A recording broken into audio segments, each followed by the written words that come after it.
আমরা কিছু video upload করে ফেলি, সেইখানে কিন্তু এই রেস্ট্রিকশান যেটা রয়েছে এখানে কপিরাইট বা কপিরাইট ক্লেম চলে আসে। তো দেখো কপিরাইট ক্লেম বা কপিরাইটের কিন্তু অনেক ব্যাপার রয়েছে, তার মধ্যে যেটা কপিরাইট রয়েছে সেটা কিন্তু আমরা এখান থেকে রিমুভ করতে পারি। তো যারা নতুন কন্টেন্ট ক্রিয়েট করছি তারা কিন্তু এই ভুলগুলো বেশিরভাগই করে থাকি, এবং আমরা বিভিন্ন জায়গার থেকে কিন্তু মিউজিক নিয়ে নিই, বা আমরা দেখা যাচ্ছে কোনো ব্লগ করছি বা কোনো কিছু করছি, তো তার পাশে দেখা যাচ্ছে যে কোনো মিউজিক বাজছে, তো সেই মিউজিকটা কিন্তু আমাদের ভিডিওতে রেকর্ড হয়ে যায়, সেই ক্ষেত্রেও কিন্তু দেখা যায় কপিরাইট ক্লেমটা চলে আসে।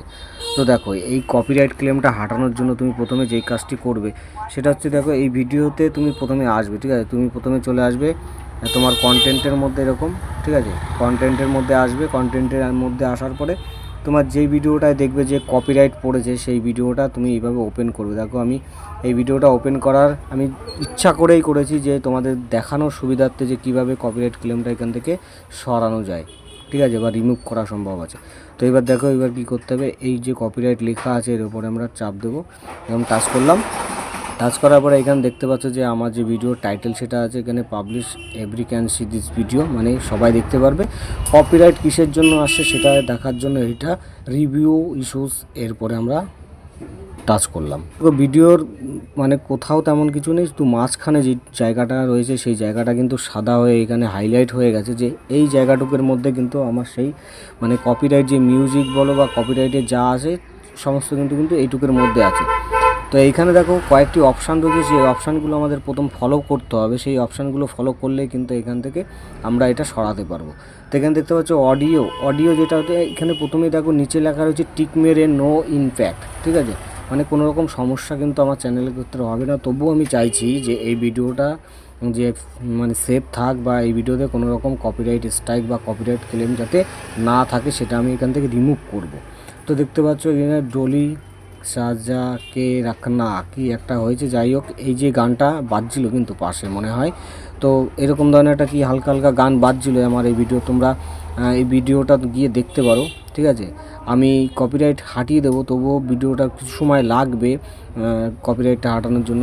তো যাই হোক এখন আমরা যেই কাজটি করব এটা হাঁটানোর জন্য, দেখো এখানে সাইডে তীর চিহ্ন দেওয়া আছে, এখানে তীর চিহ্নতে আমরা অডিওর এখানে টাচ করব। টাচ করলে এখানে দেখতে পাচ্ছ পুরো ডিটেলস এখানে চলে আসবে, এখানে কপিরাইট ইনফরমেশান, ঠিক আছে, ভিডিও এটা ডিটেলস, এটা অডিও কোন গানের জন্য হয়েছে, ঠিক আছে, মিউজিক নো ইনফ্যাক্ট সব কিছু এখানেই দেখো। এখানে নিচে কিন্তু শো করছে যে ট্রিম আউট, যদি তুমি চাও এখান থেকে ওইটুকু কেটে বাদ দিয়ে দিতে পারো, বা ওপরে রয়েছে ইরেজ সংস, ঠিক আছে।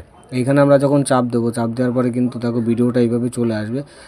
তো যাই হোক দেখো এখানে আমরা যেটা করব, ইরেজ সংস যেটা রয়েছে এইখানে আমরা দেওয়ার পরে কিন্তু এইখানে আমরা সেভ করে দেবো, ঠিক আছে, এটাকে আমরা এখান থেকে সেভ করে দেবো, ঠিক আছে। তাহলে কী হবে, আমাদের ব্যাকগ্রাউন্ডে যে মিউজিকটা বাজছিলো যার জন্য আমাদের কপিরাইট এসেছিলো, সেই কপিরাইটের সেই জায়গাটুকু কিন্তু কেটে, মানে সেই ভয়েস মানে সেই মিউজিকটা কেটে যাবে এখান থেকে, আর আমাদের ভিডিওতে কোনো কপিরাইট থাকবে না। তো দেখো এখানে সেভ করে দিলাম, দেখো কনফার্ম চেঞ্জ, এখানে দেখো ইরেজ সংস করে কনফার্ম চেঞ্জ করে দিলাম, ঠিক আছে। এই দেখো কনফার্ম কপিরাইট ক্লেম যেটা আছে কপিরাইট ইনফরমেশন, এখানে দেখো এখানে কিন্তু কনফার্ম হয়ে গেল, ঠিক আছে।